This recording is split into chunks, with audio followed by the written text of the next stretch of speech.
Good morning बच्चों। आपके अपने channel physics bye Vipin Dhiman में आपका स्वागत है। बच्चों, आज हम अपने सब्जेक्ट से थोड़ा अलग हटके आपको कुछ बताने का प्रयास कर रहे हैं, क्योंकि हमारी कक्षा में कक्षा 10 के छात्र भी जुड़े हैं हमारे साथ में। तो कक्षा 10 के छात्रों के लिए आज कार्बनिक रसायन का ये पहला वीडियो मैं आपके लिए लाया हूँ। तो आशा करता हूँ कि आप लोग इससे सीखेंगे और लाभ प्राप्त करेंगे। तो बच्चों, शुरू करते हैं कार्बनिक रसायन में। तो कार्बनिक रसायन में हम कार्बन और उससे बने तत्वों का अध्ययन करेंगे मुख्य रूप से। और जो हमारा जो कार्बन होता है, कार्बन के जो गुण होते हैं, दो प्रमुख गुण कार्बन के ऐसे हैं जिनके कारण आप सोचिए कि पूरा कार्बनिक रसायन बन गया है। मतलब हमें केमिस्ट्री का एक भाग सिर्फ कार्बन के तत्वों के बारे में ही है। तो आप समझिए कितना इम्पोर्टेंट ये होगा। तो ऐसा कार्बन में ख़ास क्या है जिसकी वजह से ये इतने सारे तत्व बनाने में सक्षम है। तो आइए इसको समझते हैं। तो कार्बन के दो प्रमुख गुण होते हैं बेटा। पहला जो गुण होता है कार्बन का, इसको हम बोलते हैं टेट्रावैलेंसी। टेट्रावैलेंसी, टेट्रा बोलते हैं चार को और वैलेंसी बोलते हैं संयोजकता को। तो ये शब्द समझो दो अलग अलग शब्दों से मिलकर बना है।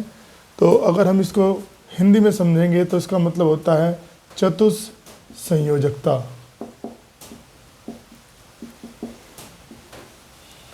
तो पहले इसी के बारे में समझ लेते हैं। कार्बन की जो संयोजकता होती है वो चार होती है। कार्बन की चार संयोजकता होती है। तो इससे क्या होगा, जैसे ये कार्बन है तो इसकी चार संयोजकता है, 1 2 3 और ये हो गया 4। इसकी वजह से क्या होता है कि जो कार्बन है हमारा, ये इसमें 4 और तत्व जुड़ सकते हैं। अब ज़्यादातर तो क्या होता है कि कार्बन से जुड़ने वाला तत्व कार्बन या हाइड्रोजन होता है ज़्यादातर केस में, लेकिन कुछ केस में इसकी जगह नाइट्रोजन भी ले सकता है, क्लोरीन भी ले सकता है, फ्लोरीन भी ले सकता है, आयोडीन भी ले सकता है। ये मतलब और तत्व भी इसकी जगह पे ले सकते हैं। मतलब कार्बन की चार संयोजकताओं को भरने के लिए मोस्ट ऑफ द केसेस में हाइड्रोजन या कार्बन ही जुड़ते हैं।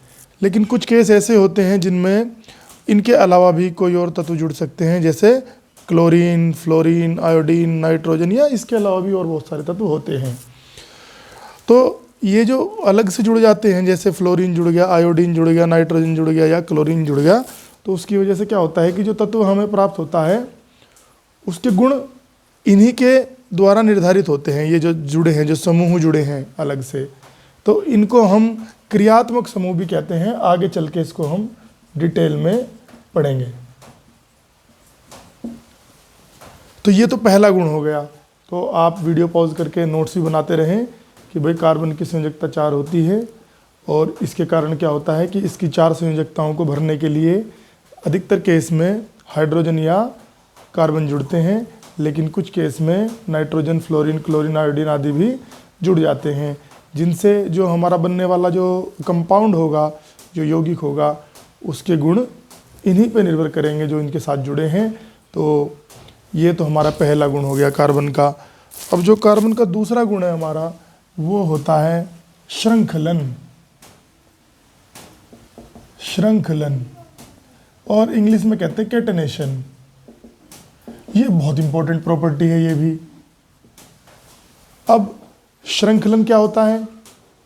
श्रृंखलन कार्बन का वो गुण है जिसके कारण वो बड़ी संख्या में अपने ही तत्वों के साथ जुड़कर यौगिक बनाता है। क्योंकि इसकी संयोजकता इस तरह की है कि इसमें ये प्रॉपर्टी आ जाती है अपने आप ही। जैसे मान लो ये कार्बन है, तो ये ऐसे कार्बन से ही जुड़ता चला जाएगा और बड़ी संख्या में अपने साथ तत्वों को जोड़ के एक यौगिक का निर्माण कर लेगा। अब ये ये ऐसे जो बना है, इसको कहते हैं हम श्रृंखला, चेन। दिख रहा है आपको, ये चेन है एक तरह की। तो ये जो गुण होता है इसको हम श्रृंखलन कहते हैं। तो कार्बन का वो गुण जिसके कारण वो अपने ही तत्वों से बड़ी संख्या में जुड़कर श्रृंखलाएं बना लेता है, उसको हम कहते हैं श्रृंखलन। अब ये जो श्रृंखला बनती है ये अलग अलग तरह की होती हैं। कैसे? जैसे ये जो लिखी है, ये जो दिख रहा है आपको, ये हो गई खुली श्रृंखला, खुली श्रृंखला या ओपन चेन भी इसको हम कह सकते हैं। इसके अलावा जैसे ये कार्बन हमारा है, अच्छा ये इनकी 4 संयोजकता होती है, तो मैंने ऐसा बना दिया, देखो हर एक की 4, 1 2 3 4, 1 2 3 4 ऐसे। तो इसके अलावा ऐसे भी तो हो सकता है कि भाई यहाँ पर कार्बन ही जुड़ जाए फिर ऐसे, या यहाँ पे ऐसे ही कार्बन जुड़ जाए फिर से, क्योंकि श्रृंखलन का मतलब ये है कि कार्बन अपने ही तत्वों के साथ जुड़कर जो है बड़ी श्रृंखला में यौगिक बनाता है। तो ऐसे भी जुड़ सकता है, सीधी चेन में ना जुड़ के साइड में भी जुड़ सकता है। तो जो साइड में जुड़ता है उसको हम बोलते हैं ब्रांच या शाखा। जैसे पेड़ होता है ना, पेड़ का तना हो गया सीधा ऊपर जा रहा है, लेकिन इधर से ऐसे डालियाँ निकल जाती हैं या श्रृंखलाएँ इसकी निकल जाती हैं या शाखाएँ निकल जाती हैं। तो ये जो श्रृंखला है हमारी, ये कहलाती है शाखा युक्त श्रृंखला, या इसको हम ब्रांच्ड चेन बोलेंगे, ब्रांच्ड चेन। ब्रांच मतलब शाखाएं। तीसरा, एक ऐसे भी बन सकता है कि भाई ये कार्बन है, ऐसे इधर भी कार्बन जुड़ गया, इधर भी कार्बन जुड़ गया और इधर भी कार्बन जुड़ गया ऐसे। तो ये देखो एक तरह का सर्किल बन गया। या ऐसे भी हो सकता है कि भाई ऐसे जुड़ गया, ऐसे जुड़ गया, ऐसे सबकी संयोजकता 4 पूरी होंगी। तो ये व्रत में बन गया व्रत में। तो इसको बोलते हैं हम चक्रीय। ये जो यौगिक बनेंगे इनको बोलेंगे हम चक्रीय यौगिक या संवृत यौगिक, क्लोज्ड चेन। और इसके अलावा एक और प्रकार के यौगिक बन सकते हैं जो ऐसे मान लो सीधी श्रृंखला चल रही है और इस श्रृंखला में ही ऐसे साइड में भी जुड़ गया, और भाई साइड में जुड़ते जुड़ते ऐसे जो है ऐसे ये संवृत भी बन गया।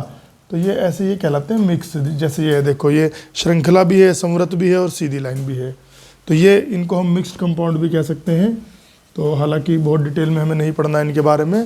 तो ये आपकी पहली वीडियो थी रसायन विज्ञानी कक्षा 10 के छात्रों की। उम्मीद करता हूँ आपको पसंद आएगी और आप इसको पॉज कर करके नोट्स भी बनाते रहें। इसके बाद हम इससे अगले टॉपिक पे आते हैं नेक्स्ट वीडियो में। Thank you.